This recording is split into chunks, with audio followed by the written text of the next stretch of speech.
Amazing America 250, New England Pride, sponsored by Washington Trust, the original chimney sweep, New Car Toyota, and New Car Hyundai of North Kingstown. Well, March is Women's History Month, and the Ocean State story is filled with trailblazing women. For Amazing America 250, New England Pride, NBC 10's Abby Butticavoli takes us through the legacies of a few of these remarkable women. From colonial times to the national stage, women from southern New England have been defying boundaries politically, socially, and creatively.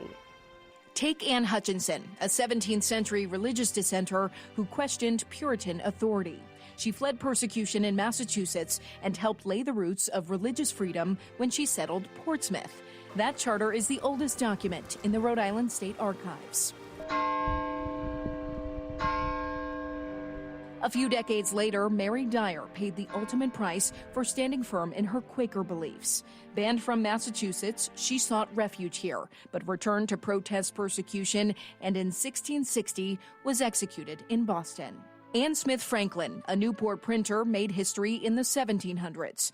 After her husband's death, Franklin took over the newspaper business, becoming the first female newspaper printer in the American colonies.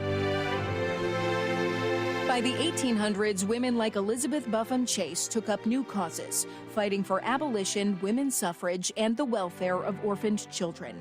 Alongside her activism, she helped push Rhode Island toward equality.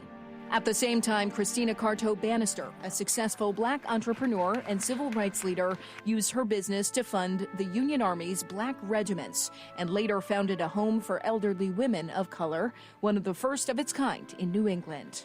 Ciceretta Jones was America's first black opera singer and internationally famous in the 19th century. In the early 20th century, Warwick's Nancy Allen, a descendant of Roger Williams, became the world's first female fire chief. Southeastern Massachusetts also has a powerful history of women leaders. 19th century entrepreneur and activist Polly Johnson and her husband provided refuge to freedom-seeking former slaves as a stop on the Underground Railroad. Their New Bedford home was the first safe house for abolitionist Frederick Douglass. Fall River's Mary Fonseca was the first Portuguese-American woman elected to the Massachusetts State Senate and the first woman to hold a leadership post there. Southern New England women continue to make history. Meredith Vieira, Newswatch 10.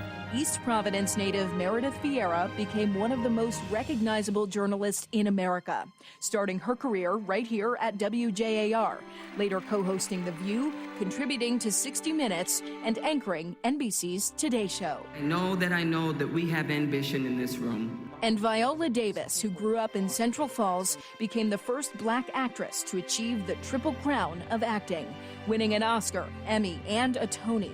She's known the world over, but continues to give back to her tiny Rhode Island hometown.